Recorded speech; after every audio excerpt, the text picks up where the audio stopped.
Now I want to try to summarize all the DNA findings and get into some topics that I wish I had a chance to speak about in articles or in a TV interview, but I've never been able to find anybody to write an article about the DNA in the Zodiac case or to portray it on TV.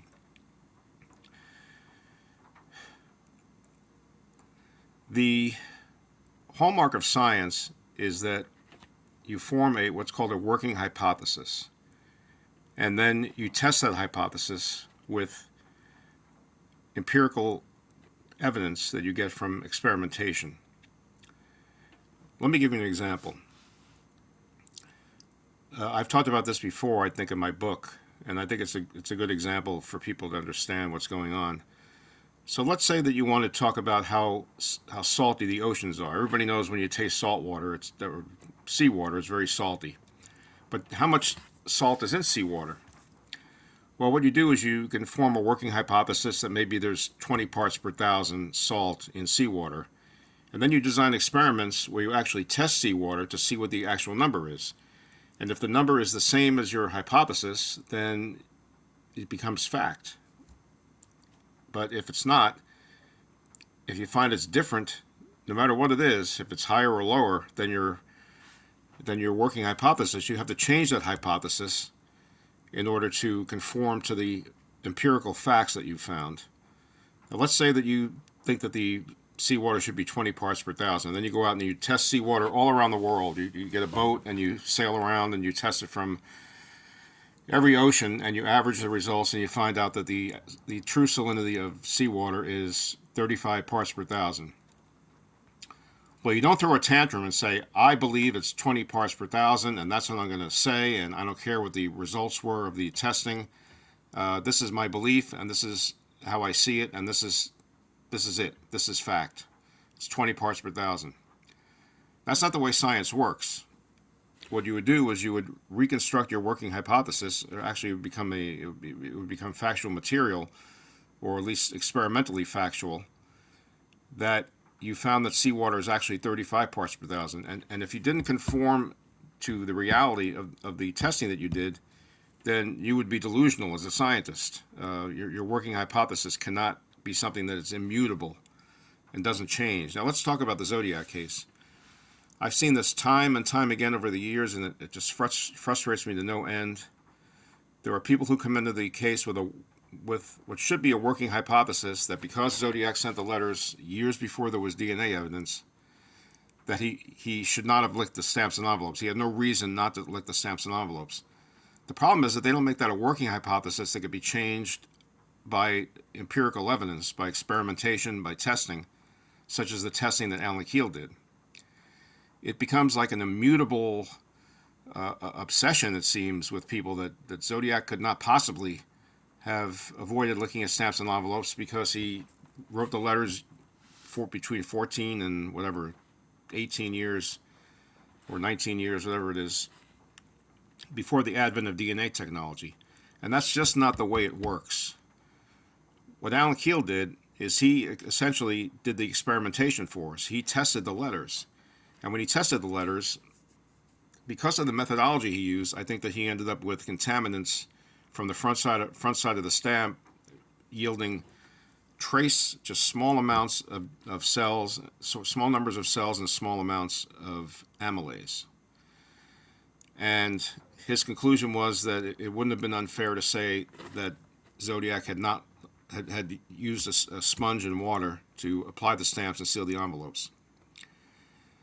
Now, if he had just tested the undersides of the stamps, like Sidney Holt apparently did in 2002, he would have found probably that there was no cells and no DNA, and no saliva and no DNA under the stamps and within the seals of the flaps. His expectation, his working hypothesis, when he started looking at the Zodiac letters, even if he didn't think he had one, subconsciously at least, was that Zodiac had licked them because he used a technique that, like I said, is the standard technique for testing letters that had been licked by somebody. What he did was he cut out little pieces of the stamp, which included the outside of the stamp and the bottom side of the stamp and the attached envelope, and he macerated that in some kind of an extracting solution. But in doing so, he ended up with cells with trace amounts of cells from the front of the stamp and trace amounts of saliva or amylase from the front of the stamp. And this technique is normally the one that is used, and it normally works if someone licked the stamp, because if someone actually licked the stamp, then their DNA, their cells, and their saliva would overwhelm any contaminants that are on the front.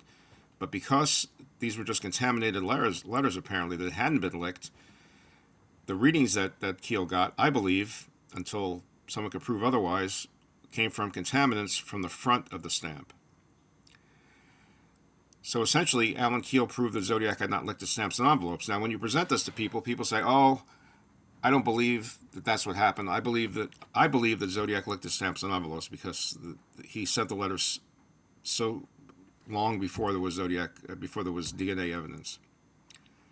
And this is what they believe, and it's an immutable, it's a set of beliefs, and that's not the way it should be. Any scientist would laugh at them, because there's empirical evidence. There's evidence from testing the letters that shows that the letters were apparently not licked.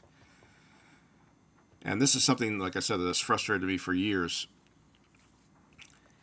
So then let's jump ahead to Sidney Holt. So Sidney Holt comes along in 2002, and what a reliable source told me, a guy named Ray Nixon, who believes that Arthur Lee Allen was a Zodiac killer, not my suspect. So he had no axe to grind in terms of trying to help me or defend my work or anything like that, because he doesn't agree with me.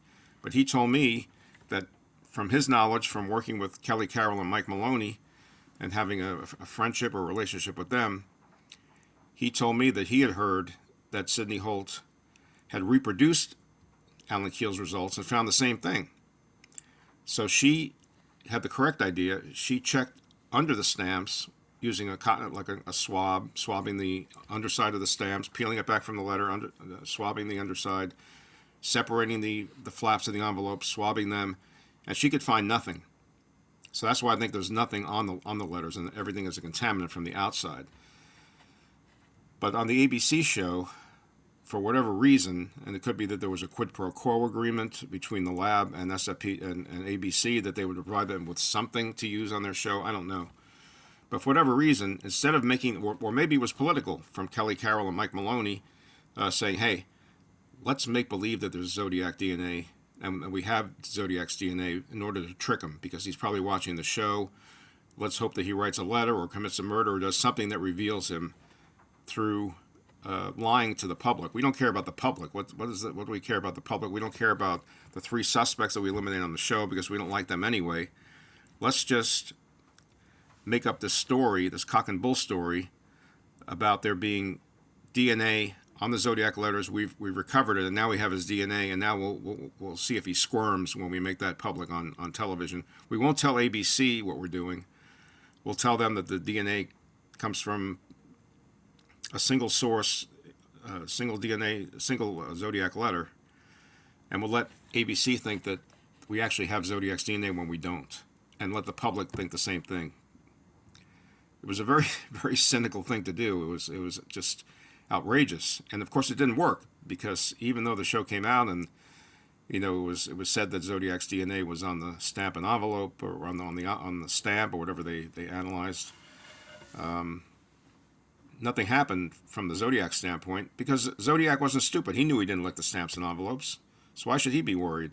He didn't know anything about the little hair found behind a stamp on a letter. That was something that was only known within SFPD's lab. So of course, if you're Kjell Qvale and you knew about saliva testing of horses back in the 60s, so for that reason you avoided licking stamps and envelopes, or you just happened to use the same technique they used in your office of using a sponge and water, whatever the reason was, you knew you didn't put your DNA on the letters, you were confronted with a choice.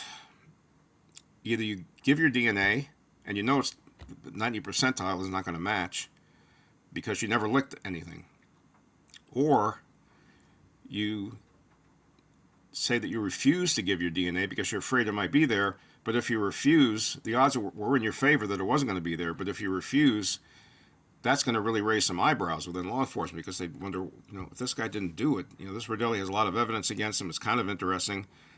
Why won't this guy give his DNA sample? So I think it would have brought more scrutiny to him if he didn't provide the sample than when he did. He did so knowing that he hadn't licked the stamps and envelopes, and probably feeling that he was home free. So of course it didn't match, and then when it didn't match, I was thrown under the bus, and that's partially how I end up where I am today, because it took until 2018 for someone to come forward within SFPD and say that that there was no Zodiac DNA then, and there was none before. So that means that the 2002 DNA was clearly not from Zodiac, and we could have known that, we could have guessed that by knowing Alan Keel's work had discovered that Zodiac had not licked the stamps and envelopes. Everything we found is consistent with the Zodiac not licking his stamps and envelopes, but people still insist. I hear people say today, oh, Zodiac licked his stamps and envelopes, let's just get his DNA and do genetic genealogy and we'll solve the case. Bingo. Well, here we are 25 years after Alan Keel, and they still don't have any Zodiac DNA. And then they put out this ridiculous update in 2021 where they say, well, we found DNA that's associated with saliva, and the bad news is that it belongs to someone who couldn't possibly be the Zodiac. So they sort of try to, I think, nix my arguments about there being no saliva, no cells, no DNA on the Zodiac letters, and they protected themselves by saying, oh, it's just, it doesn't belong to Zodiac. So, but it's there, and if you just keep waiting and waiting and waiting, as the techniques get more and more sensitive, we're going to find it, and we're going to be able to solve this case. It's a bunch of hokum. They're pulling the wool over your eyes, and you're letting them do it. And that's what frustrates the heck out of me, because I know what's going on, and I know that there's... I mean, how come there hasn't been an update since 2021? That's 2 years with no updates at all. They haven't accomplished anything in 2 years. It just doesn't make any sense. Everything points to the fact that that Zodiac did not lick his stamps and envelopes. And I'm hoping that through putting out these videos and explaining step by step the knowledge that we gained about the DNA over the years, starting with Alan Keel, then Sidney Holt, and then Deborah Perez, and then the whistleblower, that all of these things point in the exact same direction. And the whistleblower is just like the cherry on the top of the sundae, where he acknowledges, or he or she acknowledges, that there was no DNA as of 2018, and there wasn't any even in 2002. There was never any, and there probably never will be any. At least if there's going to be DNA in the Zodiac case, it's not going to come from the letters. Anyone who is thinking that the letters are going to solve the case, I think is sorely mistaken and is deluding themselves and is playing into SFPD's hands, because they're trying to run the clock out on the case. They want you to sit there and wait and wait and wait for something to happen when nothing's going to happen. Because the longer you're willing to wait, the less work they have to do, and the less theories they have to hear. So my own belief, again, is that the case can be solved. It has to be solved, though, on circumstantial evidence and a profile. And I believe that the best profile in the case, and people can challenge me on this, but you have to really be able to explain why a power assertive profile covers many of the traits that were described for Zodiac. The superiority, the aloofness, things like that. There's a whole bunch of things, I can't even think of them at the moment, but there's a whole bunch of things about Zodiac that we know are described by a power assertive. And the letters were what Walter called post-crime behavior. You can't do a profile based on the letters, because while there could be useful information in them, there could also be deception in them.